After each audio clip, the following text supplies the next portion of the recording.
अंग्रेजन बहू और बेचारी भोली सास। माधवी अपने पति रमेश और अपने बेटे अजय के साथ रहा करती थी। अजय का बचपन से एक ही सपना था कि वो अपनी आगे की पढ़ाई यूएसए में पूरी करे और इसीलिए वो यूएसए पढ़ाई करने के लिए चला जाता है। 3 साल बाद जब वो अपनी पढ़ाई पूरी करके आता है तो अपने बेटे के आने की खुशी में माधवी उसकी पसंद के कई तरह के पकवान बनाती है और जब घर की डोरबेल बजती है तो माधवी अपने पति रमेश को कहती है, लगता है मेरा अजय आ गया है, आप यहीं बैठना, मैं दरवाजा खोलती हूँ। माधवी जल्दी से जाकर दरवाजा खोलती है तो दरवाजे पर अजय के साथ एक लड़की को देखकर वो अजय से पूछती है, ये कौन है बेटा? माँ, ये ग्रेटी है। हम दोनों यूएसए में साथ ही पढ़ते थे और अब ग्रेटी इस घर की बहू है। क्या बहू? अरे बेटा, तूने शादी कर ली और बताया भी नहीं। कम से कम अपनी माँ को बता तो देता कि तू अपने साथ इस घर की बहू लेकर आ रहा है। मैं बहू के आने की कुछ तैयारी तो कर लेती। कोई बात नहीं बहू, यही रुक, मैं अभी तेरे लिए पूजा की थाल लेकर आती हूँ। मॉम, आप अपनी ये फॉर्मेलिटीज बाद में पूरी कर लेना।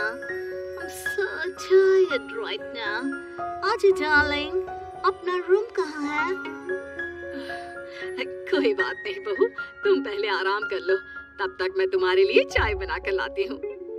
ग्रेटी अपनी सास की किसी भी बात का कोई जवाब नहीं देती और अपने रूम में जाकर सो जाती है। कुछ देर बाद माधवी अपने बहू बेटे के लिए चाय नाश्ता लेकर उनके कमरे में जाती, जहाँ ग्रेटी अपनी सास से कहती है, अजय, अजय। क्या हुआ ग्रेटी? अपनी मॉम को बोलो कि अब ये जब भी हमारे कमरे में आए तो नॉक करके आए। आपसे मैं ऐसा ही करूंगी बहू। वो तो आज ही तुम दोनों आए हो तो मुझे लगा थक गए होंगे, इसलिए जल्दी जल्दी मैं ऐसे ही चाय नाश्ता लेकर आ गई। वो क्या है ना, अजय जब भी बाहर से आता है तो आते ही चाय मांगता है, बस इसीलिए मैं ना ये चाय यहाँ रख देती हूँ, पी लेना, अदरक वाली चाय है। ये बोलकर माधवी वहाँ से जाने लगती है। तभी ग्रेटी अपनी सास से कहती है, जाते हुए अपनी साथ अपनी ये चाय भी ले जाओ, क्योंकि अजय अब चाय नहीं पीता। हाँ माँ, जब से मैं यूएस से गया हूँ तब से मैंने चाय पीनी छोड़ दी है। अब एक काम करो, हम दोनों के लिए कॉफी ले आओ, मैं सच में बहुत ज्यादा थक गई हूँ। अरे ठीक है, ला देती हूँ। अच्छा बेटा, तुम्हारे मम्मी पापा इंडियन है या फिर वही अंग्रेजी है? मेरे मम्मी पापा इंडियन हैं, पर मैं शुरू से यूएसए में रही हूँ, इसलिए मैं खुद को अंग्रेजन मानती हूँ। वैसे अब जल्दी से जाकर मेरे लिए कॉफी लेकर आओ और मेरे बारे में इतना ज्यादा इंक्वायरी करने का जरूरत नहीं है। अरे हाँ हाँ, अभी लाती हूँ। वैसे बहू, मैं तुम्हें ना इंडिया के सारे तौर तरीके सिखा दूंगी। अरे क्या हुआ, तुम्हारी परवरिश अगर यूएसए में हुई है, हाँ तो इंडियन ही ना। आपसे ज्ञान नहीं मांगा है, अब कुछ देर के लिए हम दोनों को अकेला छोड़ दो प्लीज, हाथ छोड़ता है।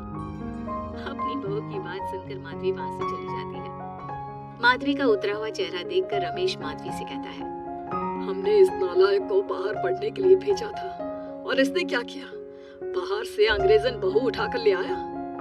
माधवी, तुम बहुत भोली हो, पर मैं नहीं, ये लड़की हमारा घर तोड़ देगी, हमसे हमारे अजय को दूर कर देगी।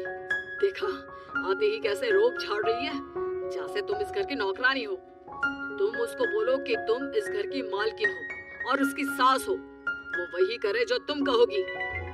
अरे आप बेकार में ही गुस्सा हो रहे हैं, बहू यूएसए की है, यहाँ नई नई आई है, उसको यहाँ के तौर तरीके नहीं पता और वो मुझे अपनी माँ मानती है, तभी तो अपने नखरे दिखा रही है। वैसे भी ना बहू बेटी दोनों बराबर ही होती है। माधवी, कौन सी बेटी अपनी माँ से ऐसे बात करती है जैसे तुम्हारी बहू कर रही है?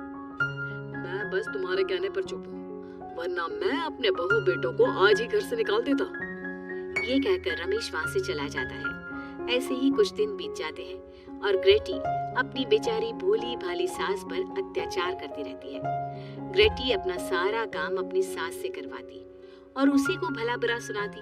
ऐसे ही एक दिन माधवी कपड़े धो रही होती है और ग्रेटी माधवी को सताने के लिए अपने सारे कपड़े लाकर उसे देती है और कहती है, मॉम्स, ये मेरे कुछ कपड़े हैं, जरा इन्हें भी धो दो।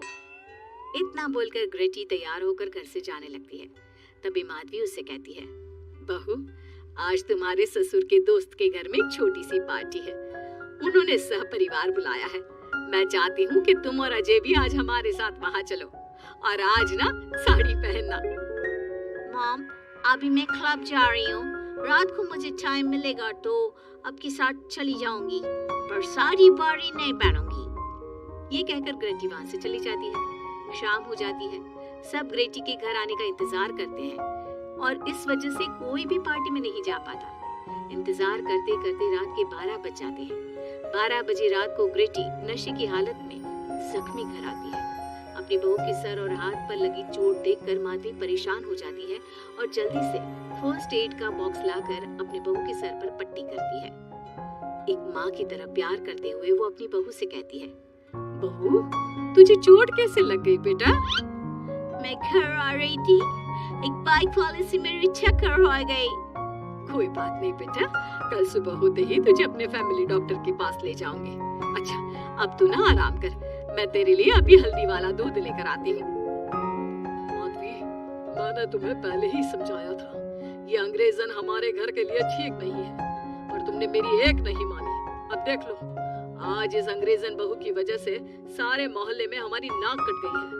आज सब हम पर हंसते हैं और ये सब कुछ तुम्हारी वजह से हुआ है, तुम्हारी छूट की वजह से हुआ है। ये कहकर रमेश अपने रूम में चला जाता है, पर माधवी अपनी बहू की पट्टी करके उसे उसके कमरे में जाकर सुला देती है।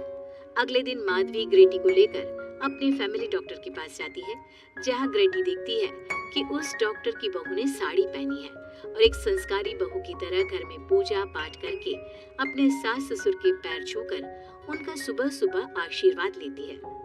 डॉक्टर की बहू को देखकर ग्रेटी को अपना बर्ताव याद आता है और उसे एहसास होता है कि वो अपनी भोली और मासूम सास के ऊपर कितना अत्याचार करती है, पर फिर भी माधवी सबसे लड़कर हमेशा उसका साथ देती है। ये सब देखकर ग्रेटी को पश्चाताप होता है और कुछ देर बाद वो दोनों दवाई लेकर घर आती है।